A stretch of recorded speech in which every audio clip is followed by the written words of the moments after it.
what mutual funds have actually bought and sold, and these are the stocks that they have bought and sold in the month of November. Now, in total, if you see, mutual funds have deployed close to 2,200 crore rupees, which was nearly 76% lower on a month-on-month basis.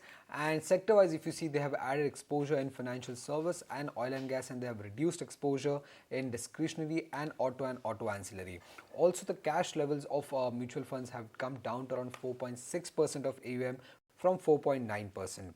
Now moving on to stock specific. In large caps, as you can see, they have bought Tata Steel, Zomato, NTPC, ONGC and Nykaa. These are the most number of shares that they have bought in these companies. But interestingly, if you see, mutual funds have utilized the weakness in the share prices of NTPC and Nykaa to add shares in the month of November.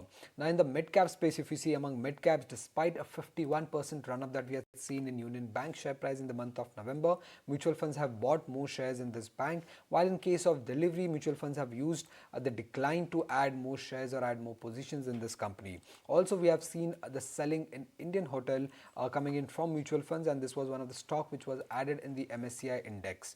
Now in the small cap space, if you see, despite a run up of close to 10 to 16% in Suzlon, Exide, RBL Bank and NLC, mutual funds have not shied away from adding more shares in these companies. While among sellers, if you see, Easy Trip has been on a downtrend currently, and it seems that mutual funds have used the 30% run up in the share prices that we had seen in the month of November to exit this counter.